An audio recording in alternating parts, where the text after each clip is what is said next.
Let me talk to you.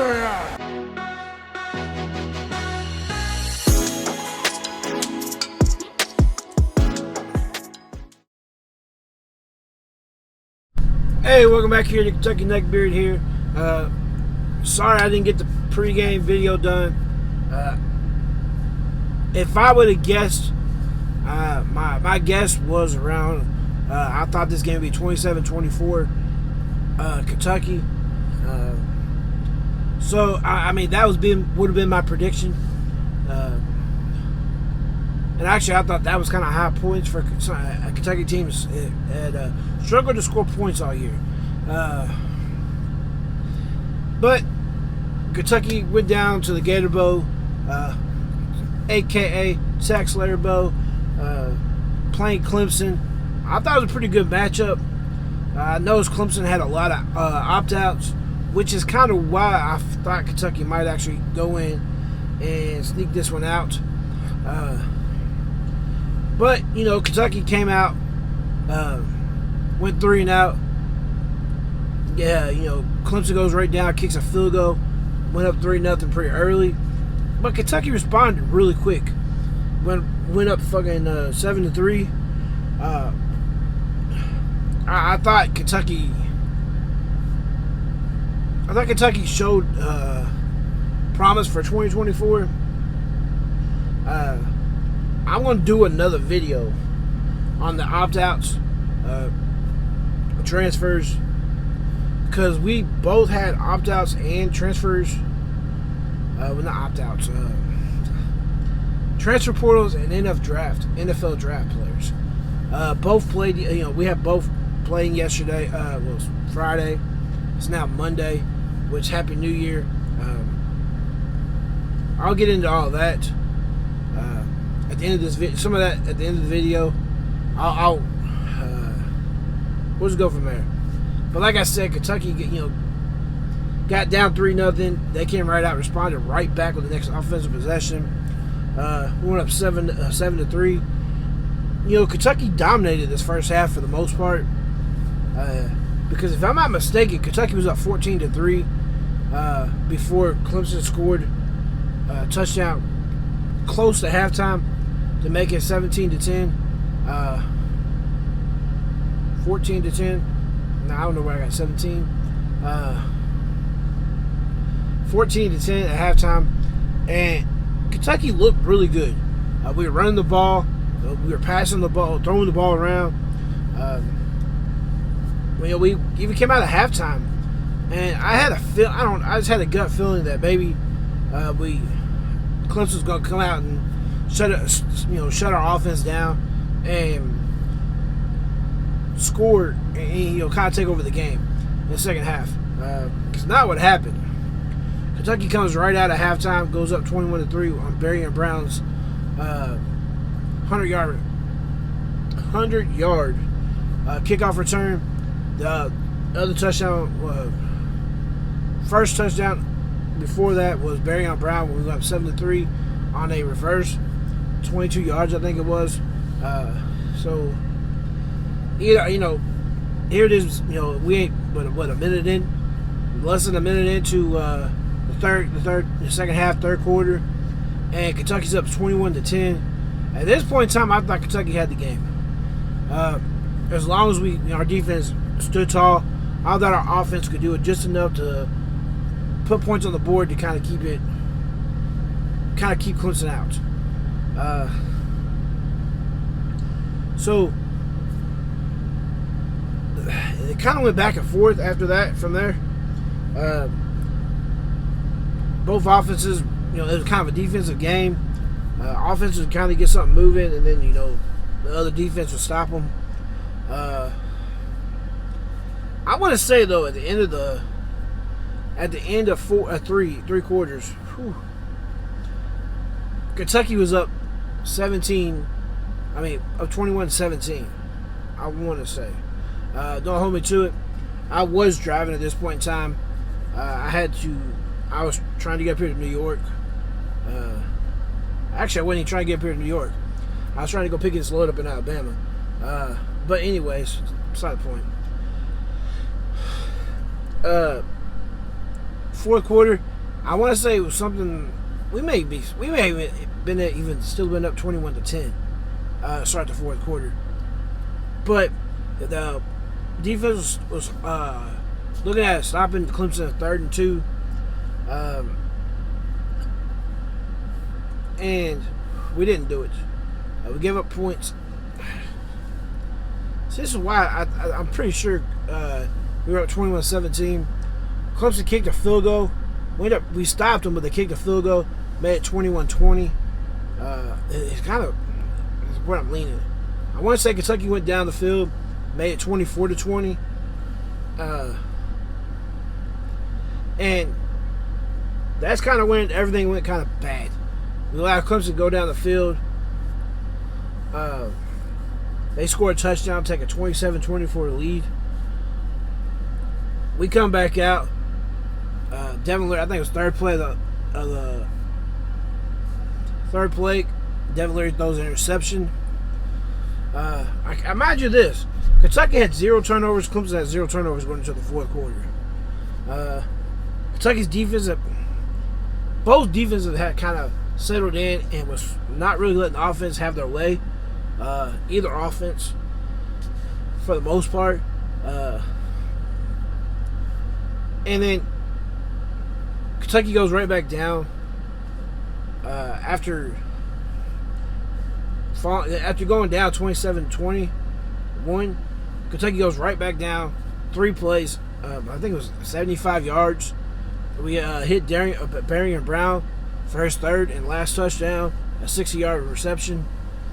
And I kind of thought, I was like, oh, all right, Kentucky's got a chance. I think there was like 5 minutes left in the game at this point in time. Clemson comes back down the field.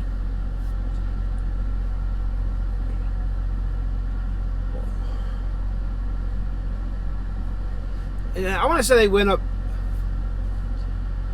I want to say they kicked a field goal to take a 30-28 lead. It was a win for Kentucky's defense. Kentucky goes right back down the field. This is what I don't think of. Barry Brown was the other one. But anyways, we ended up going back. We scored another touchdown, going up 31-30, and that's kind of where things went a little sideways.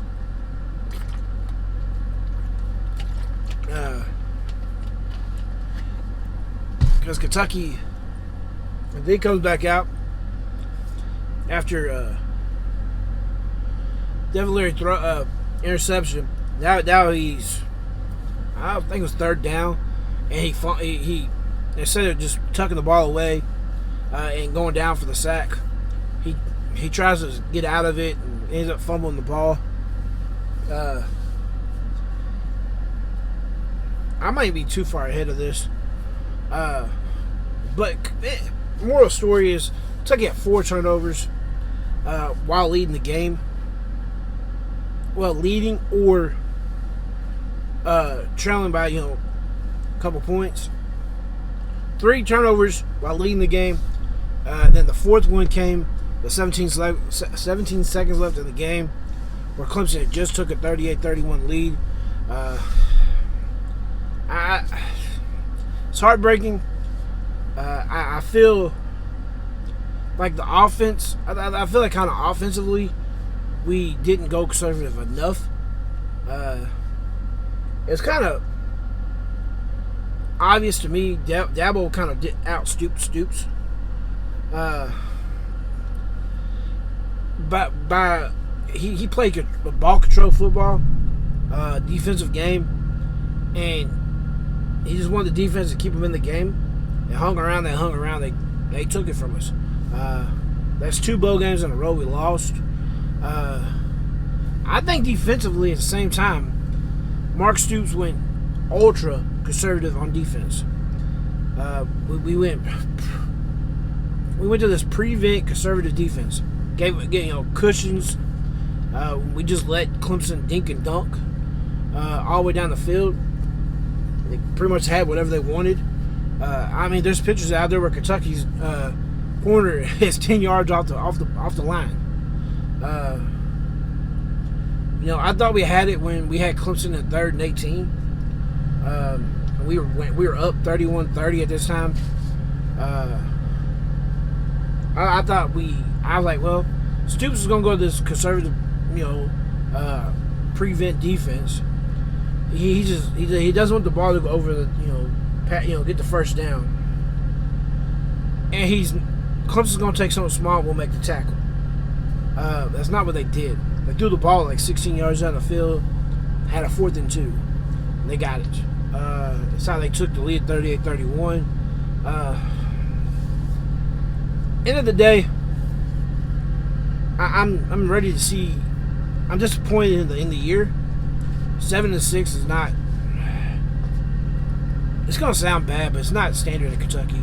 Because we shouldn't have lost to South Carolina. Should never lost the Missouri game. I'm sorry, you got 14-0. I mean, I've had this conversation before. You got to show up against Georgia. You can't go down there and play bully ball and think you're going to stay in the game. And you got to come out and play against Alabama. I just feel like we went down and we quit on a lot of these games.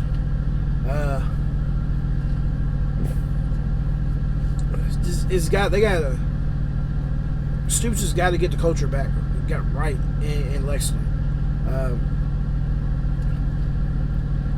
I'm excited for everything that is going on in the program.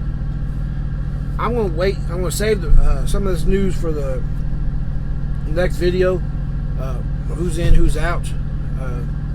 Pretty much meaning who's Kentucky got coming in, who's Kentucky got transferring out, or going to the NFL draft. Kentucky only had 2 opt-outs. And that was Kenneth Horsey and Jeremy Flax. Both of them are linemen. Horsey had been struggling with injuries the last pretty much 2 years. As he got injured, I think it was a 2nd or 3rd game last year. He came back for his redshirt, his COVID year. Both of them are going to the NFL draft. Devin Leary is out of eligibility. We'll talk about that in the next video. So Ray Davis is going to NFL. He played. Andrew Phillips is going to the NFL draft. He played. So we got to give him props. Two-Time McClain did suit up for Kentucky. I don't remember him getting carries, though. I mainly remember Ray Davis and Ramon Jefferson and Demi Carmray, whatever. Like DCS or something. I don't remember. He came from NC State. That's the only 3 I remember actually having carries or catching passes out of the backfield. Demi Pseudo or Carmier, something like that. So Two-Time McClain, though, he entered the transfer portal and decided to play for us.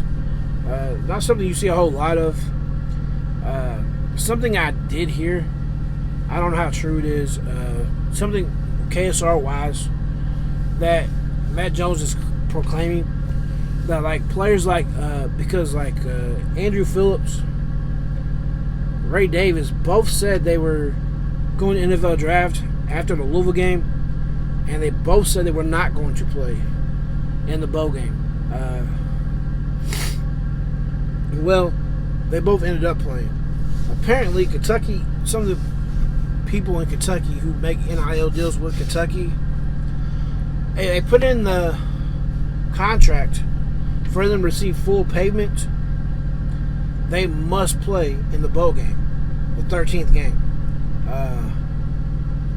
So apparently, like Ray Davis was one of them. He had to play in the bowl game to receive his full amount. I don't know how true it is. I could see it coming. You got players out here they got big NIL deals. Who, unless their team makes the playoffs, they're opting out.